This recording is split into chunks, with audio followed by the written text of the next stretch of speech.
विद्यार्थियों नमस्कार। History by captain doctor Rajendra जय मान सिंह। ऐतिहासिक अध्ययन और अनुसंधान की इस कक्षा में मैं captain doctor Rajendra, associate professor department of history, government Dungar college Bikaner, आप सभी का स्वागत और अभिनंदन करता हूँ। विद्यार्थियों, मेरी आज की कक्षा में जो राजकीय डूंगर महाविद्यालय बीकानेर के BA पार्ट प्रथम के प्राचीन भारतीय इतिहास के विद्यार्थियों के लिए है। अध्ययन और अनुसंधान की श्रृंखला के अंतर्गत विद्यार्थियों, आज मैं आपसे बात करूंगा प्राचीन भारत के एक ऐसे राजवंश के बारे में जिसे कि प्राचीन भारत के प्रथम ब्राह्मण राजवंश की संज्ञा दी जाए तो गलत नहीं होगा। द फर्स्ट ब्राह्मण डायनेस्टी ऑफ एंसेंट इंडिया। और विद्यार्थियों, यह डायनेस्टी ये कायम हो रही है मगध और उसके आसपास के क्षेत्रों में। विद्यार्थियों, यह डायनेस्टी यह साम्राज्य कायम हो रहा है 184 ईसा पूर्व में। जब हम ये देखते हैं हर्ष चरित्र के विवरण के आधार पर, जिसमें यह कहा गया है कि अनार्य सेनापति, हर्ष चरित्र का विवरण बता रहा है कि अनार्य सेनापति पुष्यमित्र शुंग ने अंतिम मौर्य सम्राट वृषध्वज को सेना दिखाने के बहाने से लेके गया और सेना के सामने उसकी हत्या कर दी। यद्यपि हर्ष चरित्र के इस विवरण पर यकीन नहीं किया जा सकता, इस बात में कोई संदेह नहीं कि पुष्यमित्र शुंग ने अंतिम मौर्य सम्राट वृषध्वज की हत्या की, लेकिन उसको जिस तरीके से अनार्य बताया गया है उसके ऊपर संदेह है, क्योंकि बहुत सारे प्रमाण ऐसे मिल चुके हैं जिसके आधार पर यह सिद्ध हो गया है कि पुष्यमित्र शुंग एक ब्राह्मण था। विद्यार्थियों, पुष्यमित्र शुंग द्वारा मौर्य साम्राज्य का अंत करना और उसके स्थान पर एक ब्राह्मण राज्य की स्थापना करना, यह एक ऐसी प्रक्रिया थी जो काफ़ी हद तक जुड़ी हुई थी उन कारणों से जिसके परिणामस्वरूप हम ये देखते हैं कि मौर्य साम्राज्य में पतन के बीज पैदा हो गए थे और मौर्य साम्राज्य तेजी से पतन की तरफ जाने लगा था। विद्यार्थियों, मौर्य शासकों की नीतियों ने मौर्य साम्राज्य के विघटन की प्रक्रिया को बढ़ावा दे दिया था। यद्यपि अशोक ने धम्म की जिस नीति को चालू किया था वह जन कल्याण के लिए और मानव कल्याण के लिए नैतिक और आध्यात्मिक दृष्टि से उत्तम कही जा सकती है, लेकिन यदि सैनिक और प्रशासनिक दृष्टि से, रण कौशल की दृष्टि से अगर विवेचन किया जाए तो इस प्रकार की नीति, युद्ध विजय के स्थान पर धर्म विजय की नीति को अपनाना, यह एक ऐसी नीति थी जो किसी भी साम्राज्य के लिए बहुत हद तक उचित नहीं की जा सकती थी। यद्यपि इसमें व्यवहारिकता की नीति का पालन किया जा सकता तो ठीक था, लेकिन जब यह नीति अपनी चरम सीमा पार कर गई तो हम ये देखते कि मौर्य सेनाएं कमज़ोर पड़ गई और मौर्य सेनाओं ने नवीन इलाके जीतना छोड़ दिया। और परिणाम यह था कि नवीन इलाकों को जीतने से जो रेवेन्यू प्राप्त होता था, जो राजस्व प्राप्त होता था, वह मिलना बंद हो गया। साम्राज्य की आय का जरिया खत्म हुआ और दान का प्रवाह तेजी के साथ बढ़ा। परिणाम यह हुआ कि सेना को लंबे समय तक वेतन भत्ते नहीं मिले। विद्यार्थियों, सेना को वेतन भत्ते नहीं मिलना एक इतना बड़ा कारण था जिसने कि ब्राह्मण सेनानी पुष्यमित्र शुंग के, जो कि मौर्य सम्राट वृषध्वज का सेनापति बताया जाता है, उसके उत्थान का रास्ता तैयार कर दिया। पुष्यमित्र शुंग ने मौर्य सेनाओं को और सैनिकों को विश्वास दिलाया कि अगर सेना उसका साथ देती है तो वह सैनिकों के बकाया वेतन भत्ते दिलाएगा और साथ ही साथ सेना के पुराने गौरव और सम्मान को फिर से बरकरार किया जाएगा। इसके साथ साथ पुष्यमित्र शुंग ने समाज के एक बहुत बड़े प्रभावी वर्ग, जो मौर्यों से पहले तक और काफ़ी हद तक चंद्रगुप्त मौर्य बिंदुसार के समय तक भी राजकीय दान का और अनुग्रह का एक बड़ा हिस्सा प्राप्त करता था, लेकिन अशोक की नीतियों के कारण इस दान का एक बहुत बड़ा प्रभाव, जो कि ब्राह्मणों की तरफ था, जो वैदिक उपासकों की तरफ था, वह अब बौद्ध धर्म की तरफ जाने लगा।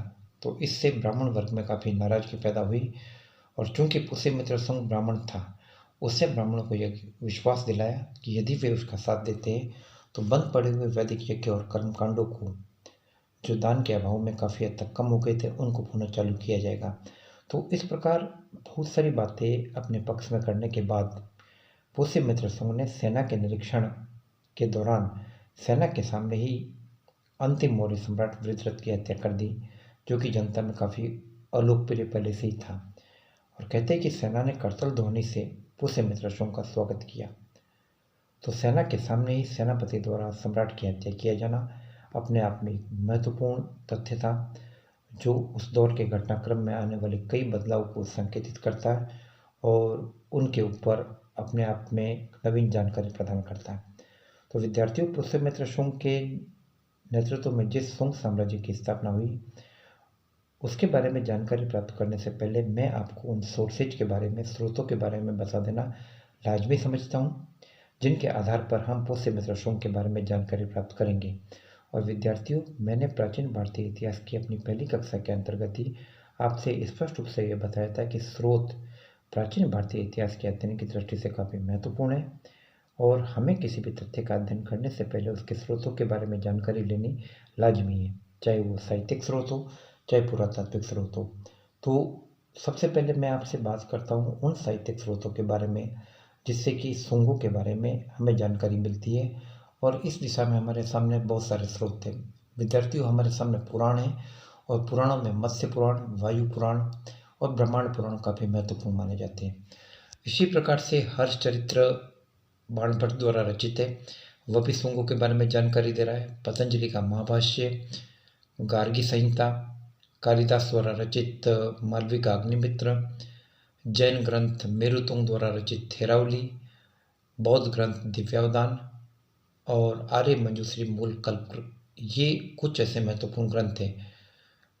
वापिस मैं आपको रिपीट कर देता हूँ। मत्स्य पुराण, वायु पुराण, बाणभट्ट का हर्षचरित्र, पतंजलि का महाभाष्य, गार्गी संहिता, कालिदास का मालवी का अग्निमित्र, थेरावली, बौद्ध ग्रंथ दिव्यावदान, मंजूश्री मूल कल्प। तो ये साहित्यिक स्रोत है जो पुष्यमित्र शुंगों के बारे में और शुंग राजाओं के बारे में जानकारी दे रहे हैं। पतंजलि के महाभाष्य से जानकारी मिलती है कि पतंजलि पुष्यमित्र शुंग के पुरोहित थे।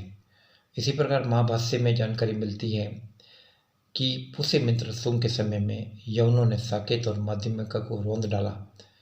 गार्गी संहिता यहाँ तक जानकारी दे रही है कि यवन आक्रांत था, साकेत, पांचाल और मथुरा को जीतते हुए पाटलिपुत्र तक आ पहुँचे।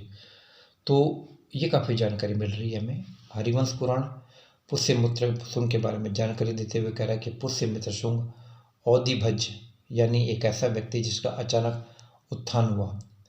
हर्षचरित्र में पुष्यमित्र शुंग की उत्पत्ति के बारे में कहा गया है कि पुष्यमित्र शुंग अनार्य और निम्न उत्पत्ति का था। आर्य मंजूश्री मूल कल्प में पुष्यमित्र शुंग का उल्लेख गोभी मुख्य के नाम से किया गया। पुष्यमित्र शुंग के बारे में हमें कई अभिलेख भी मिल रहे हैं विद्यार्थियों, जैसे कि हमें अयोध्या अभिलेख मिल रहा है, जो पुष्यमित्र शुंग के अयोध्या के राज्यपाल धनदेव का अभिलेख था। इसी प्रकार से यवन राजदूत हेलियोडोरस का बेसनगर अभिलेख भी मिलता है, वह भी पुष्यमित्र शुंग के बारे में और शुंगों के बारे में महत्वपूर्ण जानकारी दे रहा है। भरूत स्तूप की वेदिका पर लिखा हुआ अभिलेख मिल रहा है। अयोध्या अभिलेख से हमें पुष्यमित्र शुंग द्वारा कराए जाने वाले 2 अश्वमेध यज्ञों की जानकारी मिल रही है। तो विद्यार्थियों, कहने का मतलब ये कि ये कुछ ऐसे महत्वपूर्ण स्रोत है जो ये बताते हैं। इसी प्रकार से शुंगों के नाम के अंत में मित्र शब्द जुड़ा होने के कारण महामहोपाध्याय पंडित हरप्रसाद शास्त्री ने शुंगों को कहा है कि ये लोग पारसिक थे जो सूर्य के उपासक थे। तो शुंगों की उत्पत्ति के बारे में विद्यार्थियों हमारे सामने अलग अलग विवरण उपलब्ध हैं। हर्षचरित्र जहाँ उनको अनार्य बताता है, वही पुराण शुंगों को ब्राह्मण बताता है। और महर्षि पाणिनि अपनी अष्टाध्यायी में शुंगों के लिए भारद्वाज गोत्री ब्राह्मण होने का उल्लेख करते हैं। तारानाथ अपने विवरण में उनको ब्राह्मण बताता है। हरिवंश पुराण काश्यप गोत्रीय ब्राह्मण बता रहा है। मालवी का अग्निमित्र बैंबिक कुल के ब्राह्मण बता रहा है। तो कहने का मतलब है कि बहुत सारे प्रमाण ऐसे हैं जो पुष्यमित्र शुंग के ब्राह्मण होने के पक्ष में हैं। हर्षचरित्र उनको अनार्य और निम्न उत्पत्ति का बताता है, लेकिन ज़्यादातर जो एविडेंसेज मिले हुए प्रमाण मिल रहे हैं वो शुंगों को निश्चित रूप से ब्राह्मण साबित कर रहे हैं। 184 ईसा पूर्व में पुष्यमित्र शुंग ने अंतिम मौर्य सम्राट वृत्रथ की हत्या की और भारतीय इतिहास में एक नवीन राजवंश की स्थापना की।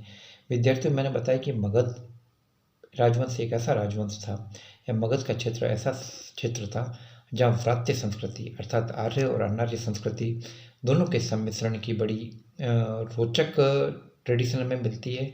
और यही कारण है कि आर्य और अनार्य संस्कृतियों का सम्मिश्रण होने के कारण मगध के जनमानस ने जहाँ क्षत्रियों को खुलकर राजा स्वीकार किया, वहीं निम्न उत्पत्ति से संबंधित नंदों को अपना शासक स्वीकार किया, और वहीं यहाँ पर ब्राह्मणों को भी शासन करने की अनुमति मिली। तो कहने का मतलब यह है कि मगध का सामाजिक ताना बाना और मगध की जो सांस्कृतिक बनावट थी वह भी शुंगों के उत्थान में काफ़ी महत्वपूर्ण कारण साबित हुई।